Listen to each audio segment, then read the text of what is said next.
Hello. That was me just finishing off my huge mug of coffee.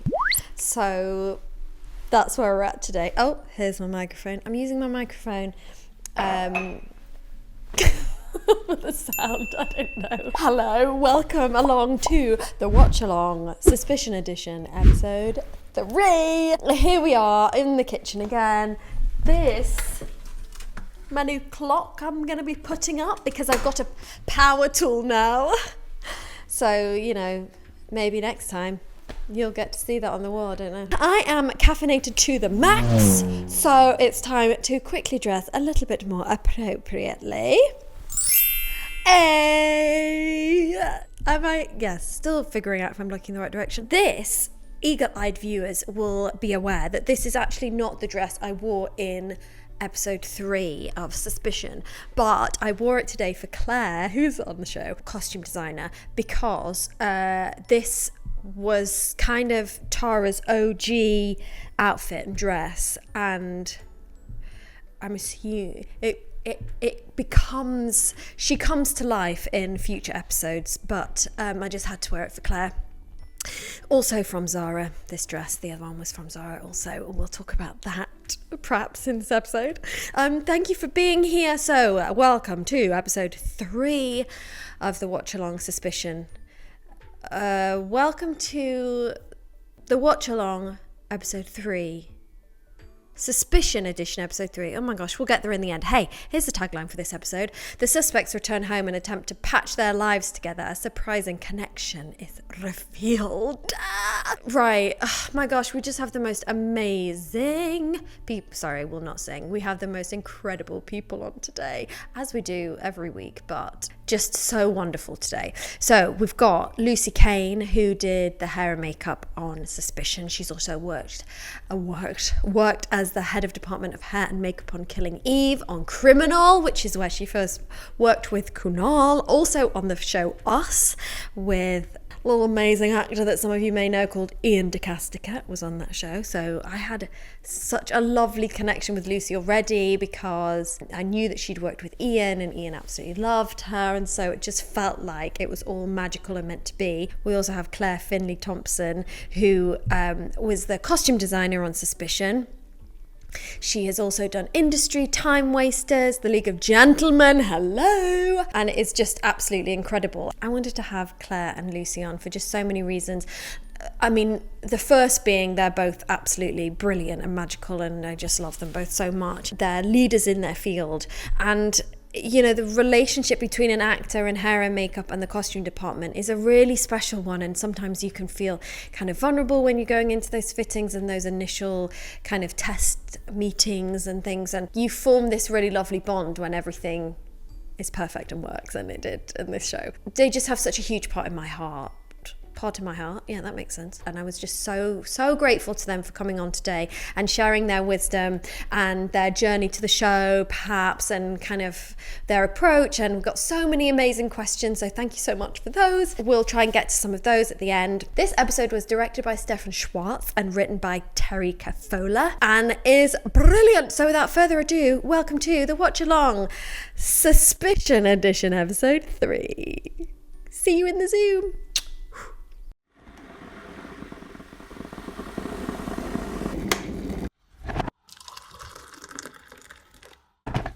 Well, welcome, Lucy Cain and Claire Finlay-Thompson. Thank you so much for being here. Thank you. So today we're going to watch episode 3 of Suspicion. I have mine sort of, like, what do you call it? Brilliant, what a good start. Queued up. But yeah. I'm at the Apple emblem has just come on. You want to skip recap? Yeah, let's skip the recap. Okay, perfect. Yeah. So 3, 2, Pause. 1, play. Play. Oh wait, no, I can hear it. Can you mute it? Maybe we mute it. Let's mute it. I'm going to put it on subtitle. Perfect. Subtitles. Great. And Lucy, did you press record on your voice thingy? Because I only just remembered. Yes. Oh I've got 5 minutes worth already. 5 minutes, 8 seconds worth already. Riveting. Giving us gold. I love it. Oh my gosh, perfect. Well, here we are. So, we can stick to what's happening on the episode, but then we can also, I have a million questions to ask both of you, because obviously such huge fans of both.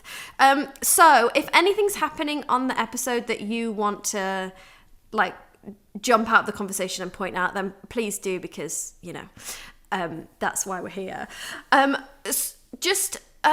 As a first question, so obviously Uma Thurman is on screen right now, and we're seeing her kind of prepare herself to then go and face the crowds and face the press potentially.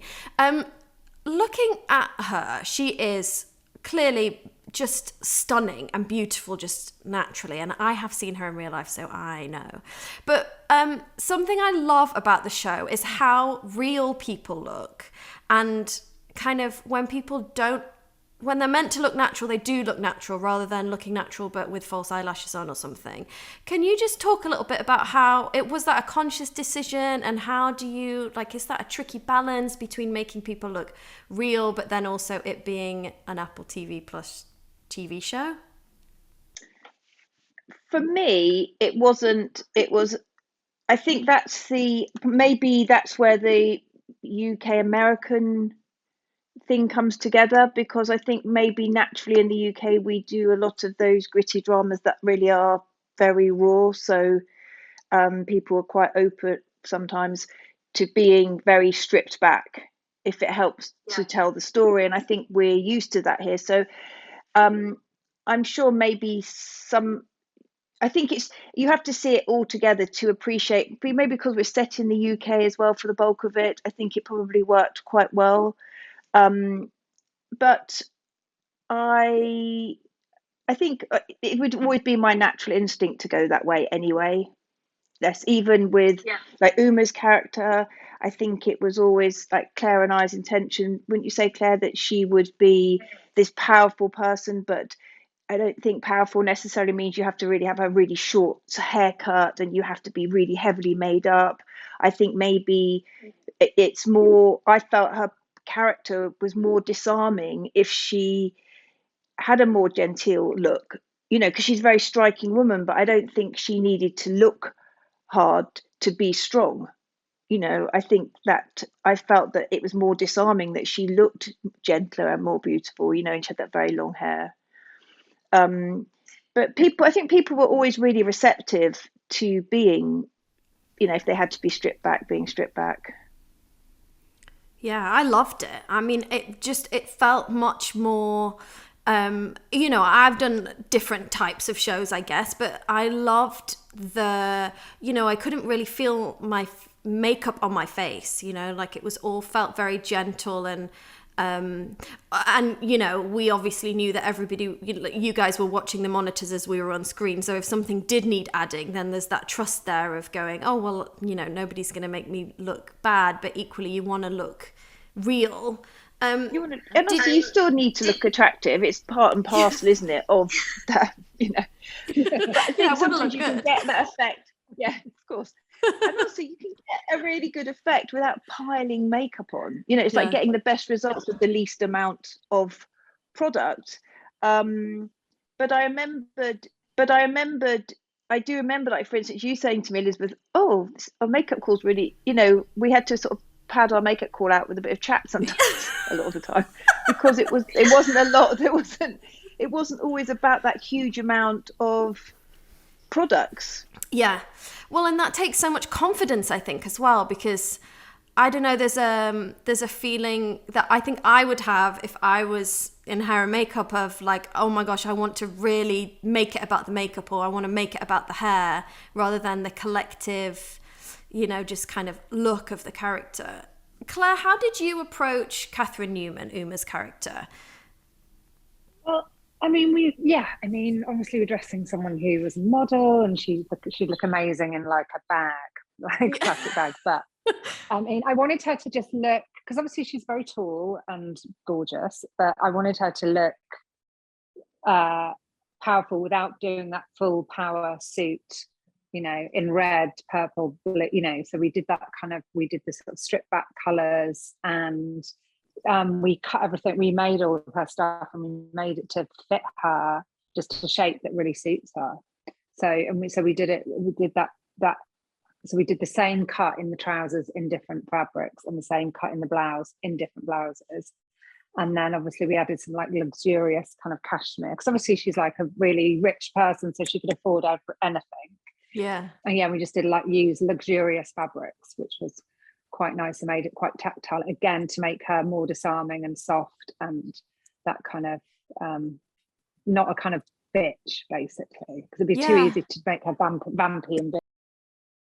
Well, and that's just so I can't think of the word, but just like, it's clearly you guys have both done huge shows and for many years, and it just is, it's so lovely to see Catherine Newman on this and look like a real person, and you didn't just go, oh well, the script says strong, so I'm gonna do, you know, it's like, you know, women, it's like you knew her character, and it was kind of I don't know, like the less obvious choice of going, well, no, she doesn't need, she already exudes the power, so she's not trying, she just is. And that's a really, like, you can't put your finger on that necessarily. Like, I wouldn't know necessarily how to do it, but clearly you do, and it's just like a feeling you get when she's on screen. Yeah.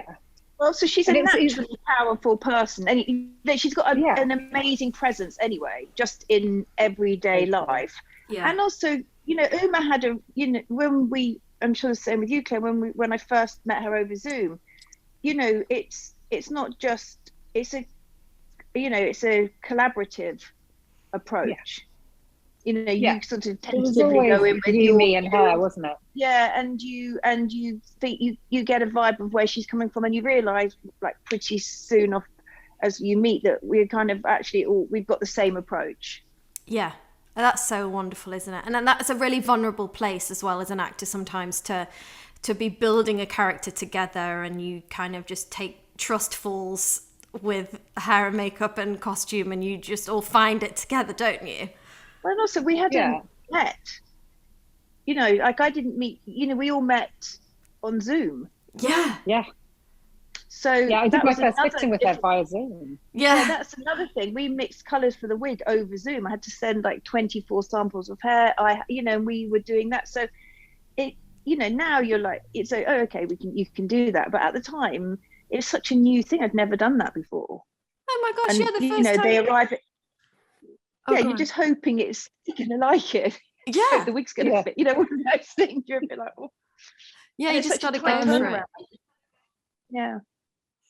I mean, we tried so many different sort of big designer clothes and stuff on her, which would be like the kind of obvious route, but we ended up just making everything because she actually prefers stuff being made for her. Well, obviously because she's so tall, it just fits her really well. And I think to make her not look so tall is to kind of make things fit really well, you know. That's the kind of that's kind of way around it.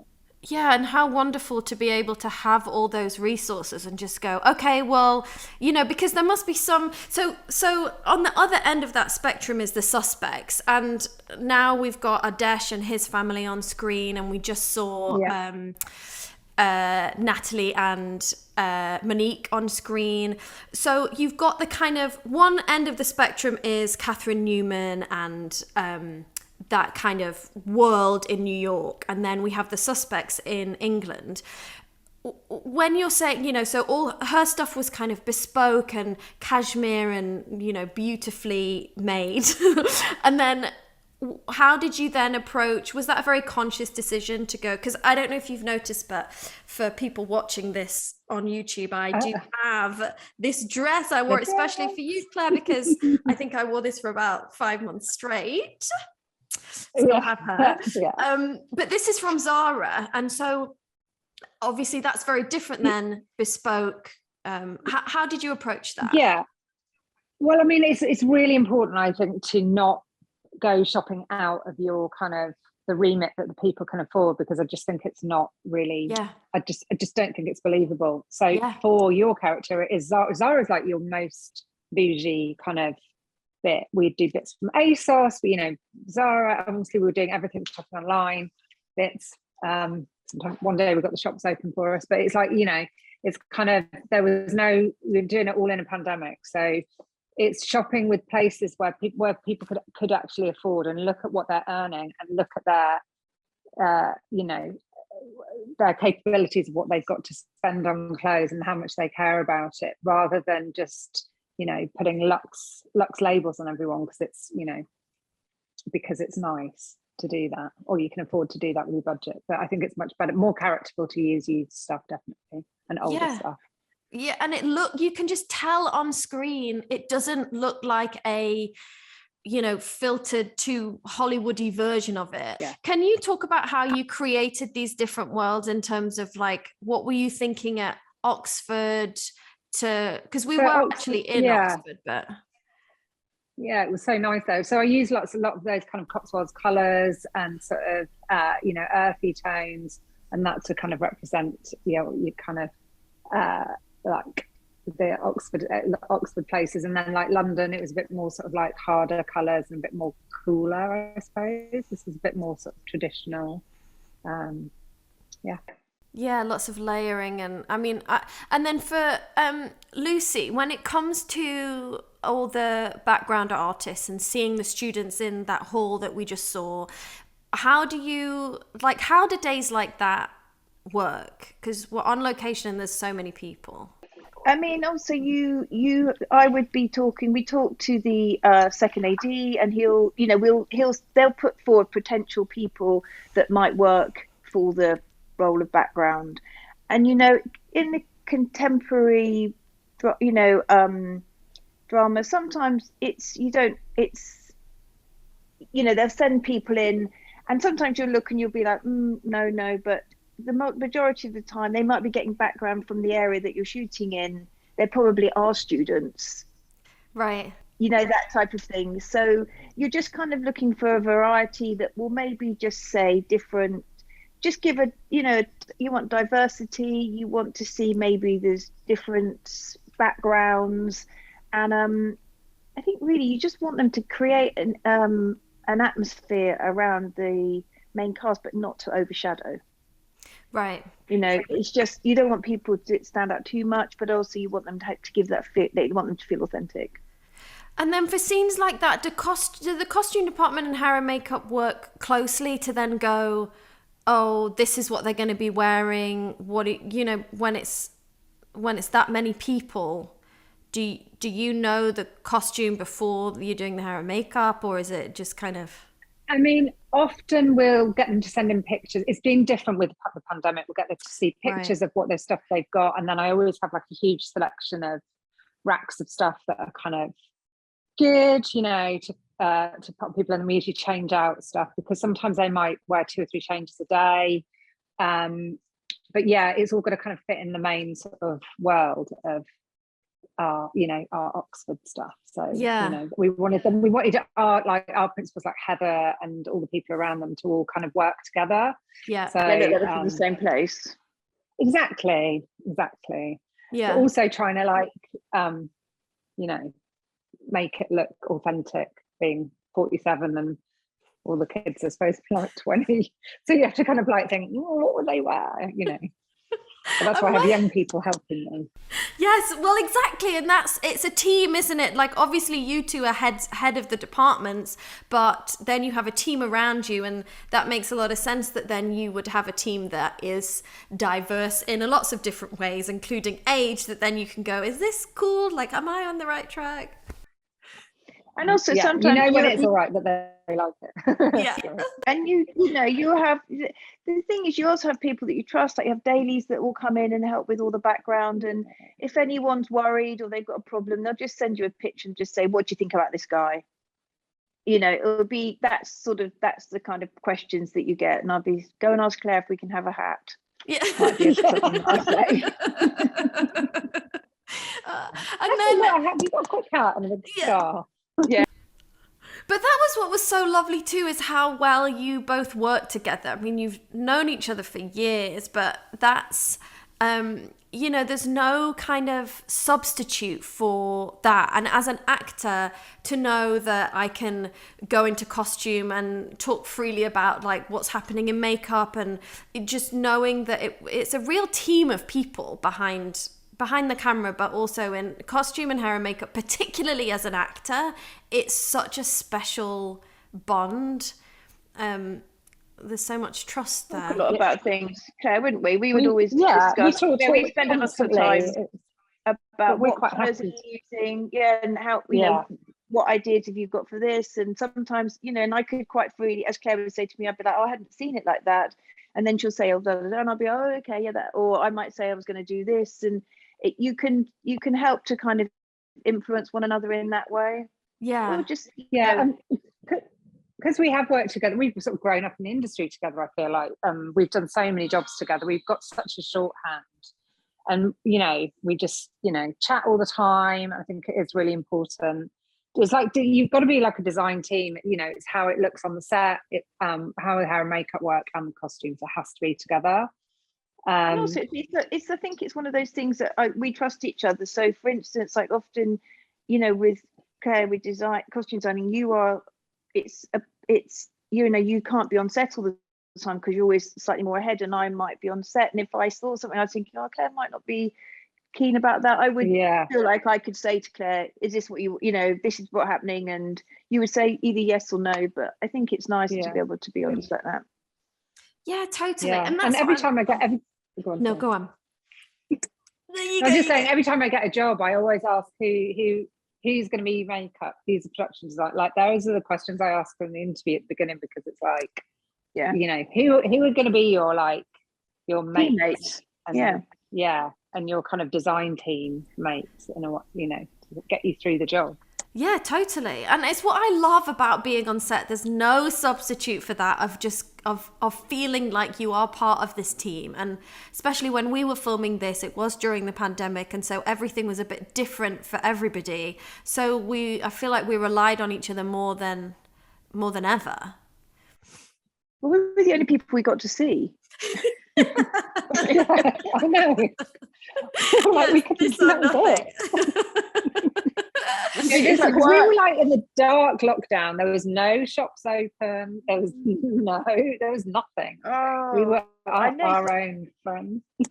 Yeah, and also things would have just been different if we hadn't have had COVID. We would have probably gone over to the States. We would have been able to meet people ahead of time, had proper fittings. It would have been, you know, less stressful than, you know, praying that you've had this wig made that is going to fit, or they're going to like it.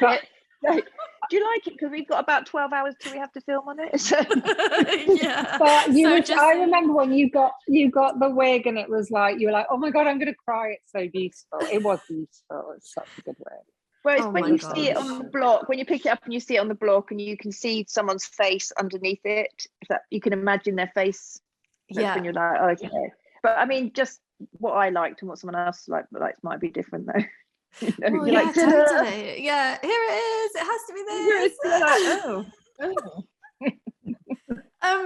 Kunal Nayar was just on screen in the carpet factory. He's got a pink roll of carpet on his back as I'm watching. We're just going around the corner. I'm going to pause mine because I am ahead.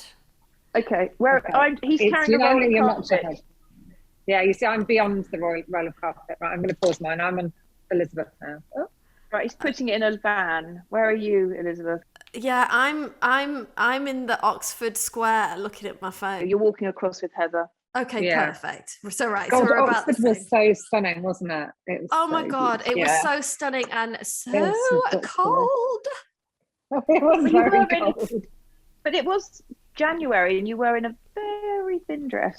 Well, and I'm used to working in LA before this show, and it was a rude awakening. Yeah. But also, we can't say the reason why we chose this dress for this bit is for something that's coming up in a later episode, and that's why we chose that. Yeah, well, you can say those things. Each job goes on a version, but each job goes on each dress goes on its own kind of thing, because later on we need you in that dress for something that happens in episode 5. Yes, Yes, I loved all my dresses, and I think it was a, you also don't want to. I wouldn't want to dress in like ski gear because the actor is going to be in this for 12 hours rather than because the character is going to be in this for 10 minutes as she walks across the quad, so it's good that I would, and I mean, I had heat pads all over me. You had so many thermals for me. I was very well looked after.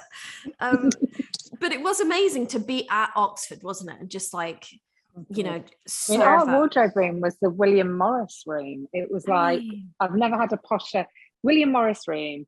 It had his like pipe and his glasses, and then it was all decorated in William Morris wallpaper and fabrics and stuff. And I was just like, I think I'm in heaven. I was like, I've never been in such a beautiful room.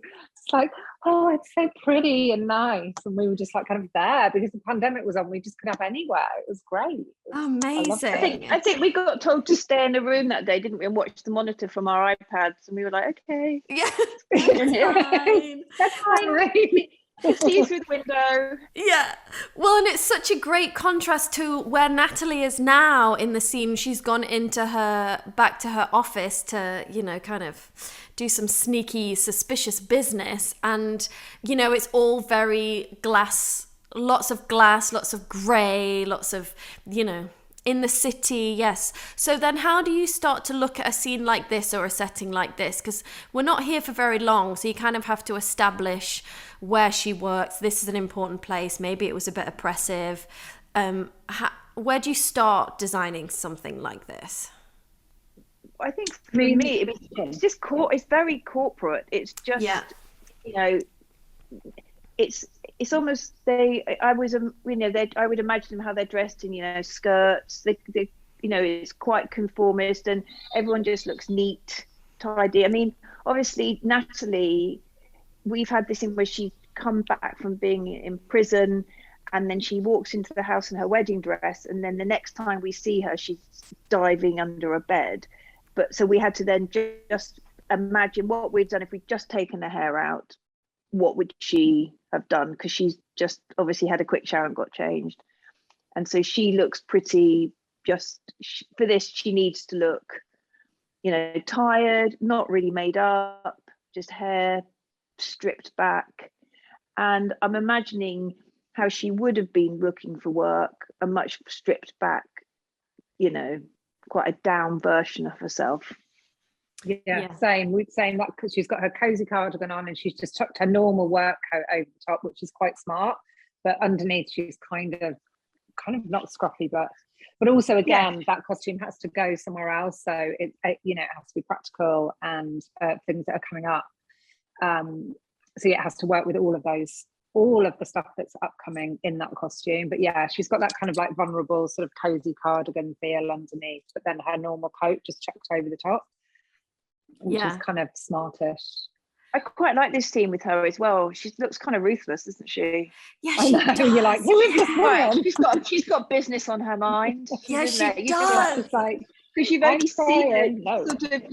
She just was, so you're just like, whoa, okay, like she's just together. Yeah, what I love is that you suspect them all at different stages. Yeah, totally. It's hard, isn't it? Because you're not looking at it with fresh eyes, because Yeah. Imagine if I didn't know this, I would be. Exactly. You sort of know the stages, so it would have more. It's have more implications stuff. But well, and it's different. Talking kind of toward that is that. This all has to track, and it's very specific in terms of, what each scene is doing. And it feels like a show where nothing is just without meaning and as filler, like this is Apple. They don't have to guess, they can have it as long or as short as they want per episode. And there's only 8 days that this is, supposedly set over. And we shot it so crazy out of order. How difficult was that to try and keep note of going, okay, so we have to have it so that she just threw her hair up because she's just dived under the bed, but there may be 5 months between shooting each one. It was difficult. I think it was probably difficult for it's a bit like you guys as well, to get your head into it was different. where you were, and there was the big gap because you'd started filming and then there was a big gap. Yeah. You just, thank goodness for iPhone cameras and continuity notes. And you have to, because you honestly think of, I'll remember, but you have to write everything down because actually you don't. Yeah.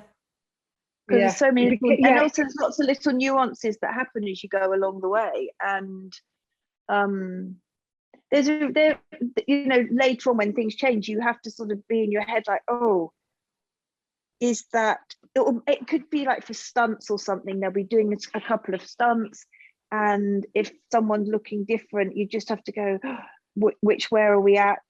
Has that bit happened yet? Has that bit happened? Oh no, it's after that bit, or it's before that bit. There's quite a lot of jumping around. But a lot of stuff's shot out of order, and everyone, you just have to do like a big plan, don't you? And for us, it's like this costume will take you from scene 12 to scene 36, and then you have to realize what's going to happen in there. Are there any stunts? How many? We had like how many of each one costume? We had just loads. I remember at the beginning, because we just didn't really know, like, how many stunts, like people are going to be in things, so you just get loads of everything. So you just have many repeats, so you can shoot it over. I mean, we shot it over a year, didn't we? Yeah, mad. I mean, the wedding especially was a year apart. In the house to actually walking down the aisle was like a year apart. So. Oh my God. And also, it's true, because if somebody looks different on one day to another day, but you're doing stunts, so you end up having different looks for each. But there's a lots of like stunt wigs and double wigs, and also you have a picture double and a stunt double. So stunt double, it might be flashing past the camera, so you want to have the right color hair and sort of length, but it could be like an acrylic wig. It's not quite as important because it's just a shape. But then if you've got a picture double and they're actually doubling, so you believe it's you, we believe it's you. Yeah, it's so many things that go into it, because it's like hearing you speak about the design and maybe more the artistic side of things, where it's like, how do you design the look and the character and work together to do that? But then there's also the side that goes, you're managing a whole team of people, and then you're going, okay, practically, how do we, how many wigs do we need? It's very kind of left brain and right brain, and then you're doing budgets and you have to, say why you need different things in your budget. And do you find that, if you were going to give advice to somebody that wanted to go into hair and makeup or wanted to go into costume in the film industry, would you say you need kind of 50-50 of each, or do you need the creative because you can learn the other stuff? Or I would say you need creative. I would say, especially, I mean, it's different in the UK to America because we do both. Yes, so we do hair and makeup. And I think, for instance, for you, Elizabeth, and Kunal and Uma, it was different because you just sat in my chair. Yeah. And you didn't move. Go off, didn't move. And I remember when I was having the Zoom with Uma, and she was like, we were chatting, and she said, oh, who's going to do my hair? And I said, oh, I am. And she was like, oh. I was like, well, yeah, because it just doesn't happen. I mean, it's the first time that's happened for me. Yeah, and luckily we were on, I could see her face, and I just said, oh, is that going to be okay? And she's like, yeah, it just seems like a lot of work. Yeah. But actually, it was great because you can, you can wrap the hair, do the makeup, then, so in actual fact, it ends up being like a 45-minute call. Yeah. Yeah, we had quite a little vibe going, didn't we? You do her hair wrap, you get the costume on, then you do makeup, and we'd go back between us. And it was, I think she so that quite liked really it in the end. I think so. And also I think so. But I think for me, if you're in the States and you're going to choose to do either hair or makeup, obviously you just want to find the best training that you can get, I think, for to in that area. And I think the other side of things you just learn because you have to learn. you know, you get given a budget, you just have to learn to work within it. That's just how it is. And you know, you learn continuity, all those other things just come together. But I think naturally you have to have those core skills. So for instance, you know, I trained as a hairdresser, then I worked in a hairdresser's, and then I went and worked at the BBC. But so you have to have that, you know, that ability, you have to have those skills in your fingertips really as well. And everything else, I think, because I don't remember actually physically learning all the other stuff, but I think you just pick it up when you're watching somebody else, or you might ask somebody, oh, what are you doing? You know, because I have people all the time saying, oh, just get this, and I say, I haven't got the budget, and they will be like, you know, in your team, well, what's, you know, newer members, what's the budget? And you say, well, you have to work within a certain amount of money. You can't, it's not just an endless pit of money that you can go, oh, I'll just spend it. You know, you have to remember it's like it's a business at the end of the day. So you can't go over your budget. It's really important. And you have to spend in a certain, you know, you have to be aware of claiming your value, all of those things. And you know, you just don't go over budget. Yeah, you have to be really mindful of that. It's really important, because if you go over budget, then then the person who's in charge of the money has got a problem that they're not foreseeing, because they think you're going to stick within your budget. So I wouldn't worry about any of that stuff. You'll learn about that later on, but it's just get into the training really, and just watch loads of films and TV shows and get inspiration from that, and see, you know, start to sort of study characters, and you can see how stories move along. You can see progression in characters. That's kind of an interesting way to learn, I think, as well. Yeah. And so then once you've kind of find the training, do you then tend to just sort of meet people through that are, you know, if you want to go into film, there may be a teacher there that knows somebody that could get you on as a day person? Or I mean, I don't know how it is for costume, but for me, I actually do tutor at a makeup academy at Delamar at Ealing Studios. So I meet lots of trainees that way, because you just go into a room and, you know, so you get to meet people like that, or people recommend people to you, you know, your friends, or often they'll just say, oh, I was just working with someone, they were great. And then you try and get them out and give, you know, and that's how it is really. And I think it's, you know, in the beginning stages, it's, you know, when you're starting out, there's probably not tons of makeup that you're doing, but, you know, you just want to be punctual. Punctual. That would be nice. Turn up on time. Don't get lost. Turn up on time. Don't get lost. Don't lose receipts. Exactly. I mean, for costume, I went to the art college I went to, the tutors were all they were working costume designers, and they would take you on to be a trainee, and that's how I started. And then again, you just I suppose you just like be sort of as nice as you can, I suppose. And like I could drive, and I ended up driving around and picking everybody up and driving to Pinewood Studios, and that was a really good elbowing for me. And I ended up carrying on work, because I always say work breeds work. So if you do one job with somebody, it snowballs to something else. You know, it might not be well paid. Like my first job was 30 quid a week. It used to cost me 40 quid a week in petrol.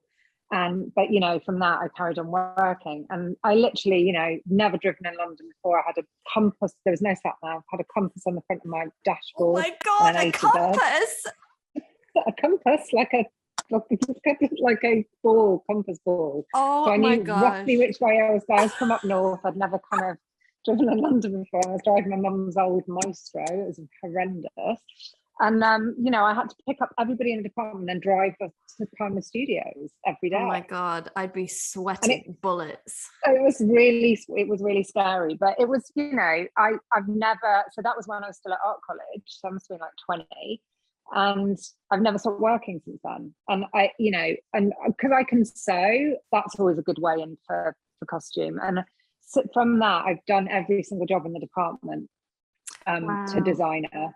And now I've been designing for, I don't know, maybe 20 years. But before then, I did every job, every job in the department, and doing all the budgets and, you know, all of that stuff. Being on set, I've done standby. That's so brilliant. So, just work your way up. But I think just don't be annoying. Yeah. Don't be Be annoying, quite be on quiet, no time. cups of tea, drive. That's Yeah. it. Yeah. Well, and that's so good to hear, because you go, those things are pretty simple, you know, of like, be on time, be kind, be useful. And also don't, I think, you know, when you're starting out in anything, you can kind of look to somebody that's been doing it longer and go, oh, how come I'm not there yet? Or I'll never get there, or that feels so far away. And really it does just take time. Like everybody on a film set, it's an apprenticeship, really. Like everybody you see has put the hours in, especially in the crew. Like, of course, there are going to be actors that just got plucked off the street potentially, but even then it's like you know, it's a baptism of fire if you've not been on set before as an actor. And it's just remembering those things, isn't it? Like there's no small jobs, there's nothing that doesn't have integrity, because everything builds. And everything, I think, is just like, you have to be, I think it's being flexible as well, because every time you work with someone else, they'll work in a different way. Yeah. Like I'm sure you've never been made up the same way, or, you know, everyone has a different, so I think to be flexible, and you can glean bits from other people as you go along. And I think also just, you know, if you're, sometimes it might feel like, oh, I'm just making tea, but that's actually a really important job. Yeah. It's actually, it is. It's you know, or checking people have got water and things like that. It's like a really important thing. So if somebody's on set and they can't get off set, you know, just showing that kind of consideration goes a long way, because that's what you're looking for, really. You want to say, you want to have people, you know, around. You want to have them around all the time. You're like, I really like that person. They're really kind, and then they just get to do more and more each job. I think so. And if they keep an eye on the truck and they look after the truck and everybody on the truck, that goes such a long way, because that's, you know, that means that all the team are being cared for. Yeah. And also comparing yourself. I always just think comparison, what's that saying? It's like comparison is the theft of joy. And I just feel like you should always just try and, like, each job's just such a small thing that what I love about being freelance, and probably what some people would hate as well, is that there's always an end date to it. It doesn't last for very long. So just try and enjoy the moment and being there, and like try and love what you're doing for that thing, and don't compare yourself to other people, and don't make the choices, whatever. Just try and be happy in the moment. You know, I've seen people arguing about money and all of these sorts of things, you know, and having a horrible time, but that's all brought on themselves. If you just sort of like try and enjoy yourself in your own thing, then it's a really nice way to work and sort of earn a living, really, as long as you don't wear yourself out like with FOMO. I was going to say, I think the hardest thing probably when you're starting off in the industry, and I don't know about in the States how the hours are there, but it is a bit of a shock to the system if you're not used to doing the hours. Just the physicality of getting up. Your alarm clock might go off at 4 a.m, you know, and then you have the stress of trying to, I mean, even now after all these years, you know, you think, thank goodness I've got Waze now, not an A to Z, but even so, you know, I do think, oh, I've become so reliant on an app to get me to work. I know. You know, what if the phone just stopped working? I know. We'd get our compasses out, be like, Claire, send me a compass. Well, now I've got like the knowledge of London, black pub knowledge, because I know. So I appreciate that it's a very, you know, and it does come stamina, you know, you build your stamina up and all of those sorts of things. So I think that is, you know, people get absolutely exhausted. Yeah. It is tiring. Yeah. But I suppose then it's the creative that keeps the fuel in your tank, that you go, but I love this and this lights me up in a way. And there's a passion there that makes you go, I love my job, when it's like 2 a.m. and it's freezing and raining and you've still got 4 scenes to go. You're like, I love my job.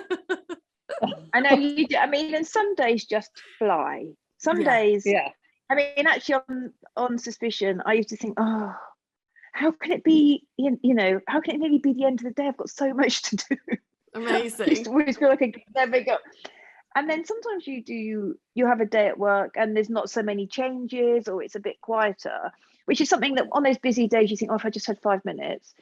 But what happens then is sometimes you'll go, oh, you're so used to doing a lot, the day goes really slowly. So sometimes I think being busy is probably better. Yeah. You must have that, Elizabeth. Doing one scene in the morning and then one scene in the evening.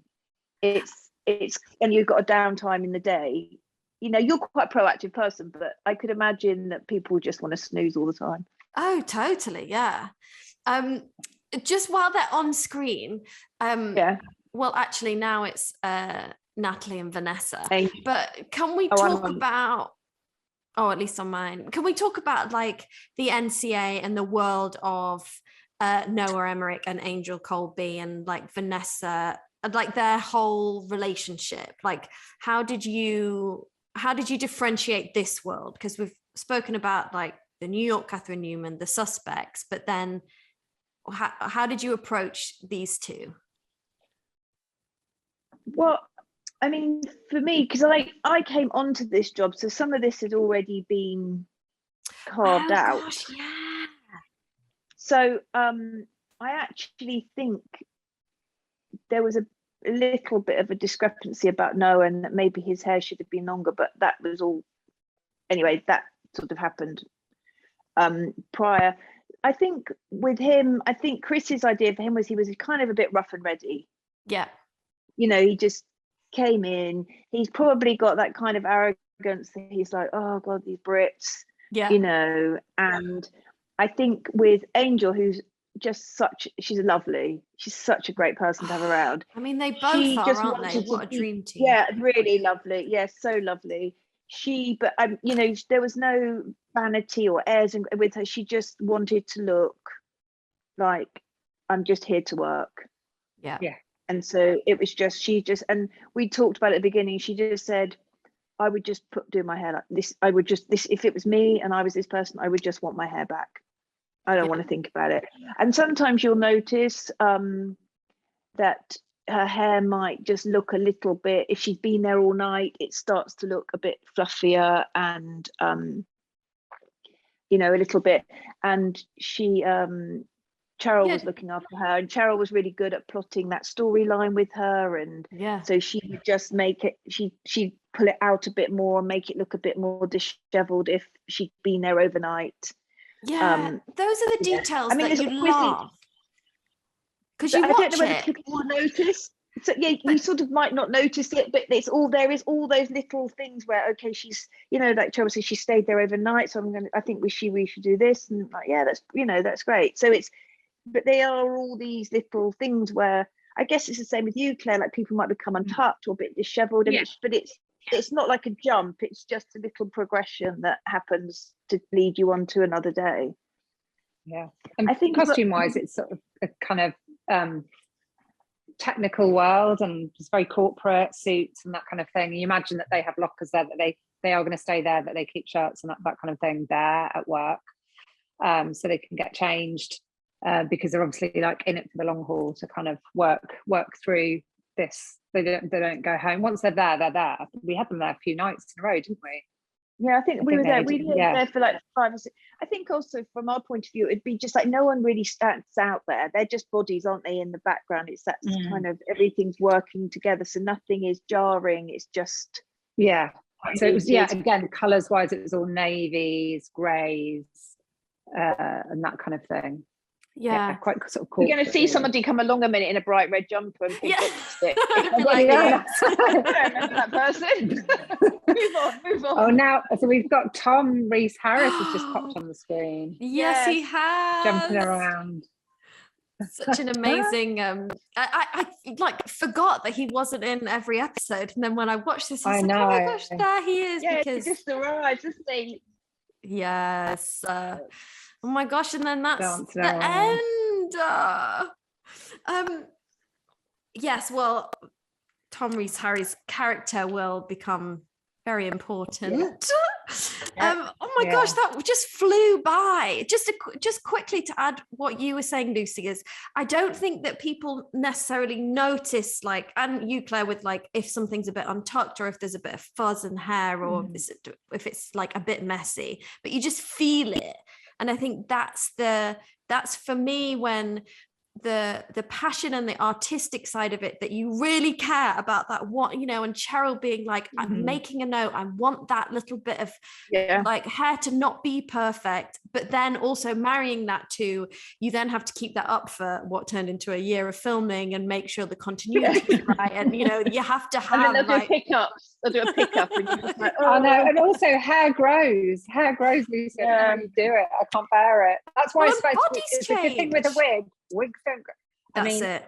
Quite a few bodies did change. Yeah. From that wedding, we had some people, I don't know, one of the guests at the wedding who was in the house came back after lockdown. We couldn't do her dress up. Oh my gosh. We had like 20 people, all these direct continuity, and I was like, we need to get accurate selfies of them today, and people had completely changed their hair. Oh my gosh. So you see them outside in lockdown. That you see them either side of the wedding, and then you're like, don't look too close at that. Yeah, I mean, my body completely changed. Just like we had 5 months off during one of the most stressful times on the planet. It's like when everyone just stayed in and ate. Exactly. Nobody could go to the gym or do anything. I know. Right. So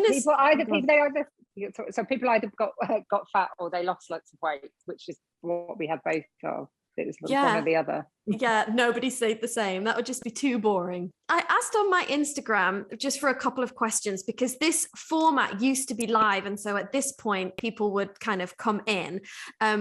So I would love for that kind of still to be a part of it. So you know, just quickly, oh my gosh, I mean, so many questions came in for you both.